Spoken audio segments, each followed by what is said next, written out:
And just a quick recap of the top story today. 21 people have died in Ashibin in East London, South Africa. Authorities say that there were no visible injuries on the bodies of the deceased, so a crash seems like an unlikely explanation. And that's Focus on Africa for now. You can get in touch with me and some of the team on social media. Thanks for your company. Bye-bye.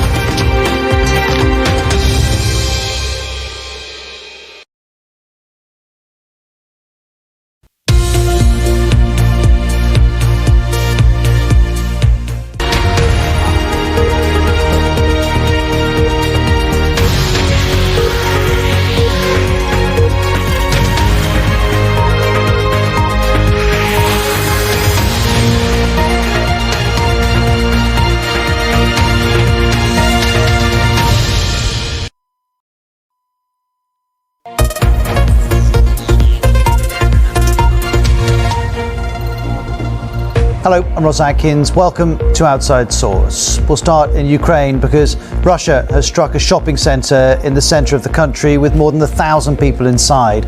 Officials say at least 10 people are dead and dozens more are injured. Eyewitnesses described what it was like when the strike hit. The centre was just destroyed. I'm out of words.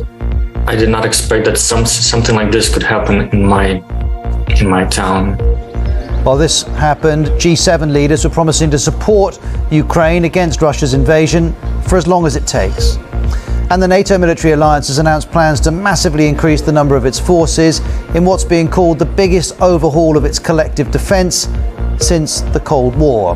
We'll also report from Afghanistan. It's 5 days on from an earthquake in the east of the country that killed over 1,000 people, and still some villages haven't received any aid at all.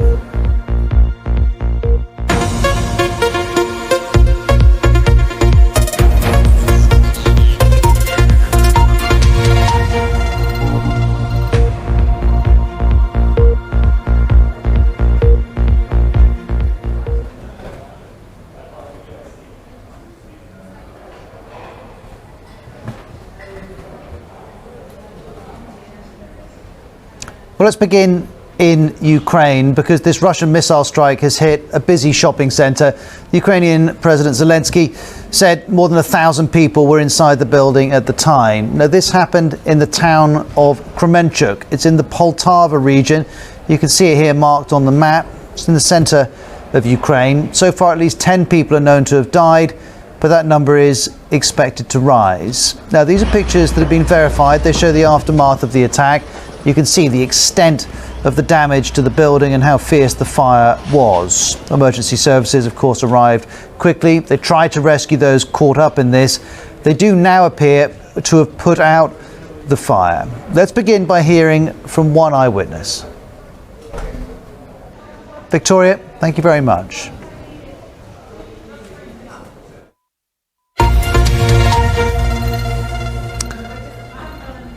Now, the situation in Ukraine, as described by Victoria, is of course being followed closely at the G7 summit. This year is taking place in southern Germany, in the Bavarian Alps. You can see the G7 leaders here, along with two leaders from the European Union. The G7 stands for Group of Seven. It's an organisation of countries with the largest industrialised economies. They're Canada, France, Germany, Italy, Japan, the UK and the US.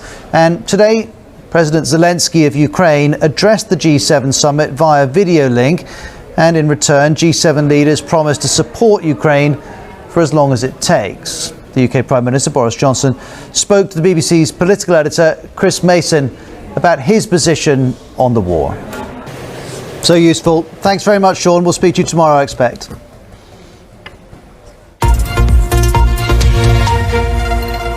Well, Sean was talking about food security. We'll talk about that later in Outside Source. Sean was also talking about the military alliance NATO. Let's talk about that right now because it's announced what it's calling the biggest overhaul of its collective defence and deterrent since the Cold War. First of all, here's the NATO Secretary General.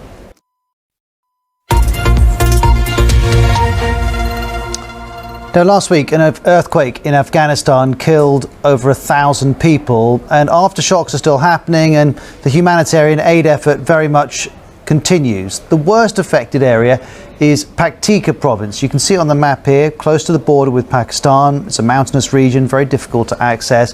And we've highlighted one district, Gayan. It's only recently received food supplies. We know people in villages nearby still haven't received any at all. The BBC's Yigita Lamai has been speaking to some of them.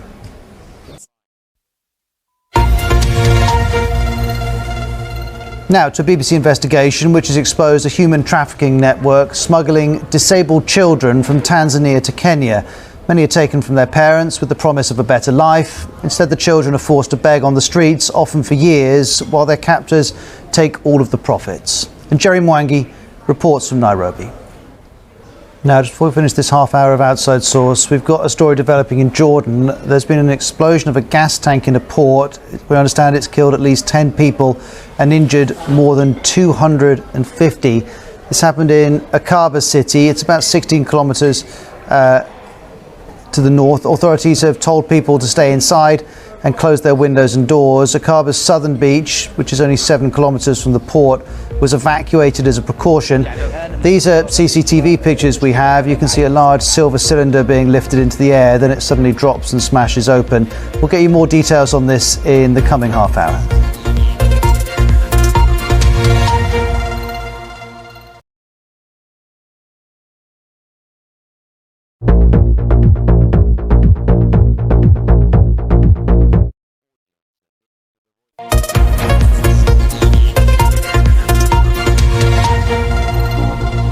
I'm Ros Atkins. This is Outside Source. Our lead story is in Ukraine because a Russian missile has hit a shopping centre in the centre of the country with more than 1,000 people inside.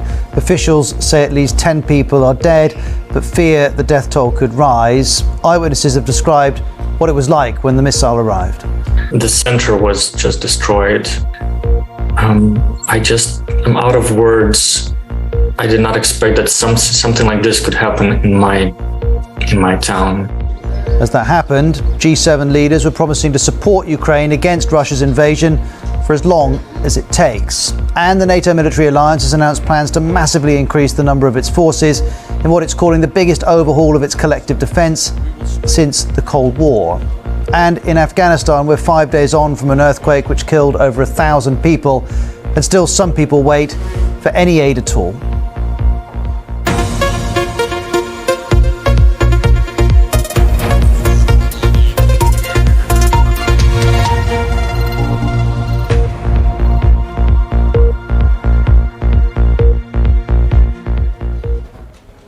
Well, let's turn back to Ukraine because a BBC investigation has found evidence of occupying Russian forces stealing thousands of tons of grain.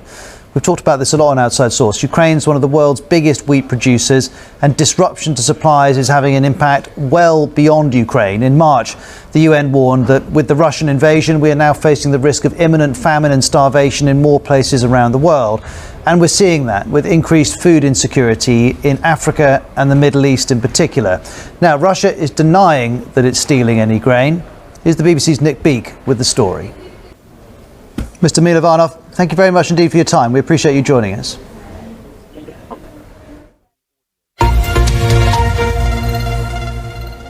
Now, let's turn to an important story here in the UK because the public inquiry into the contaminated blood scandal of the 70s and 80s continues. Today, we've heard from former Prime Minister Sir John Major. We're going to look at what he said in a moment, but let's remind ourselves that this is a scandal that affected 30,000 people who contracted HIV and hepatitis C across those 2 decades. It happened after they were given a treatment on the National Health Service. Thousands died as a consequence. And the public inquiry into this scandal, which started taking evidence in April 2019, has since had hearings in Belfast, Leeds, Cardiff, Edinburgh and in London. We expect it's going to publish a final report in mid-2023. And today, as I was saying, the inquiry heard from Sir John Major, who was a minister at the time. Thanks to Hugh for that. Now stay with me here on Outside Source. In a few minutes, we're going to be live at the Wimbledon Tennis Championships. They've begun. Novak Djokovic is targeting a 4th successive title.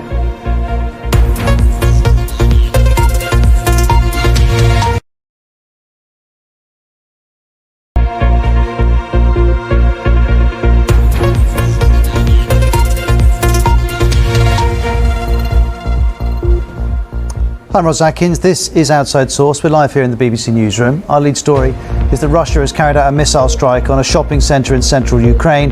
At least 10 people have died. Many more have been injured. G7 leaders are promising to support Ukraine for as long as it takes. They've been gathering at a summit in Germany. President Zelensky took part remotely, telling them he wants the war to be over by the end of the year. Now, let's turn to Russia, because it's defaulted on its debt for the first time in more than 20 years. That's because of sanctions imposed on Russia after the invasion of Ukraine, and of course that's had consequences.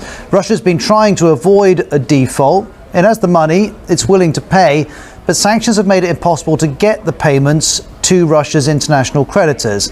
Earlier on today, Bloomberg News reported that at the end of the day on Sunday, the grace period on about $100 million of trapped interest payments due on May the 27th expired, a deadline considered to be an event of default if missed. Well, Russia says it hasn't defaulted. Here's the Kremlin press secretary, Dmitry Peskov. We'll come back to you, sir, if we have time. Apologies for that. There is further explanation, by the way, if you'd like it, on that story through the BBC News app as well. In the meantime, let's talk some big sports news, because it's the first day of Wimbledon today.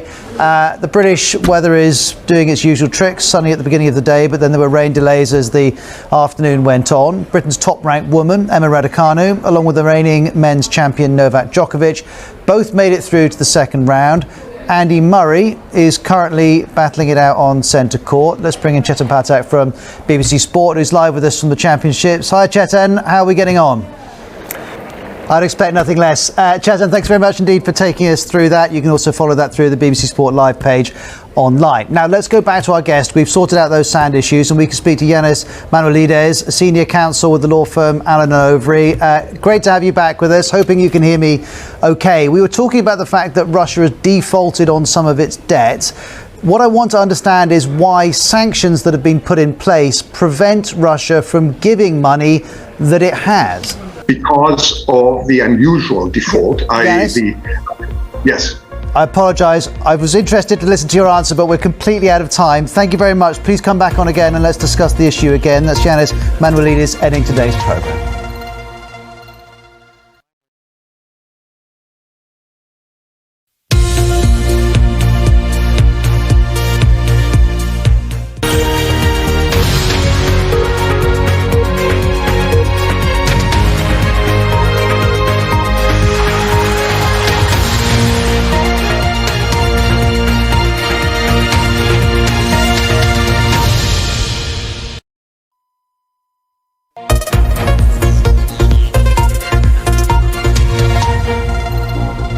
Hello, I'm Ros Atkins. This is Outside Source. Russia has hit a shopping centre in central Ukraine with more than 1,000 people inside.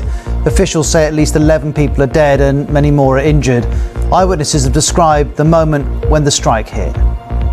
The center was just destroyed. I'm out of words. I did not expect that something like this could happen in my town. As that was happening, G7 leaders were promising to support Ukraine for as long as it takes. And the NATO military alliance was announcing plans to massively increase the number of its forces in what it's calling the biggest overhaul of its collective defence since the Cold War. We'll also report from Afghanistan. It's 5 days on since that deadly earthquake that killed over 1,000 people. Still, some villages haven't received any aid.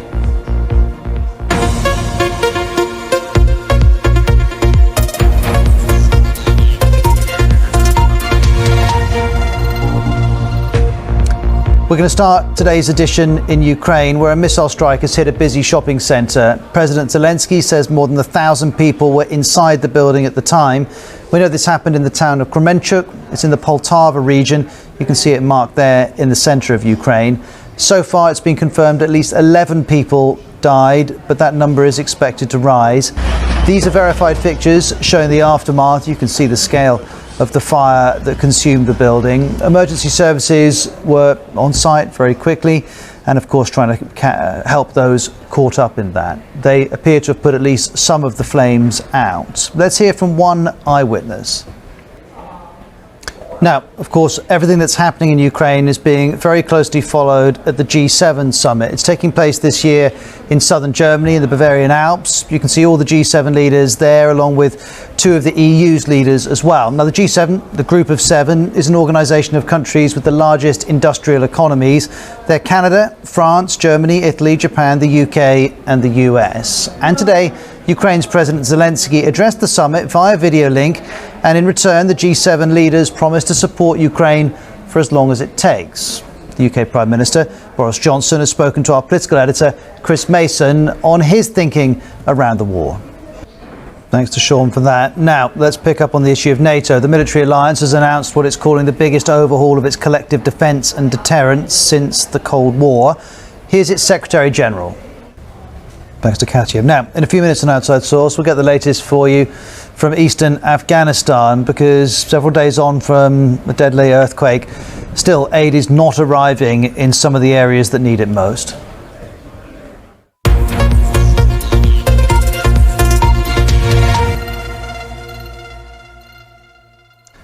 Now in Colombia, at least 4 people have been killed and dozens more have been injured after stands at a bull ring collapsed while members of the public were inside the ring.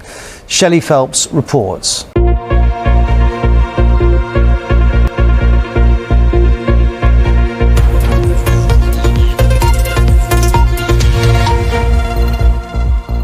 I'm Ros Atkins with Outside Source. We're here in the BBC Newsroom. Our lead story is that Russia has carried out a missile strike on a shopping centre in central Ukraine.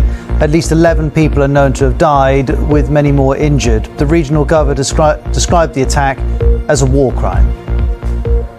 Now, last week, an earthquake in Afghanistan killed over 1,000 people. Aftershocks are still happening, and the humanitarian aid effort very much continues. The worst affected area is Paktika province. It's close to the border with Pakistan. This is a mountainous region, so it's particularly difficult to access. And we've highlighted one district called Gayan. It's only recently received food supplies all these days on from the quake, and people in some villages nearby still haven't received any aid at all. The BBC's Yogita Lamai has been speaking to some of them. Well, let's turn away from Afghanistan and back to Ukraine now, because a BBC investigation has found evidence of occupying Russian forces stealing thousands of tons of grain. In March, the UN Special Rapporteur on the Right to Food warned, with the Russian invasion, we're now facing the risk of imminent famine and starvation in more places around the world. And we're starting to see an impact on food security, in particular in Africa and the Middle East, directly connected to the war in Ukraine. Russia denies that it's stealing grain. Here's Nick Beake with the story. Just before we finish this edition, let me tell you about an explosion of a gas tank in a port in Jordan. It's killed at least 11 people. It's injured more than 250. This happened in Aqaba city in the south of Jordan. Authorities have told people to stay inside and close their windows and doors. These are CCTV pictures. You can see a large silver cylinder being lifted into the air, then it suddenly drops and smashes open. We'll of course keep you up to date on that story as it develops. That's it for this edition though. Thanks for watching. See you tomorrow. Bye bye.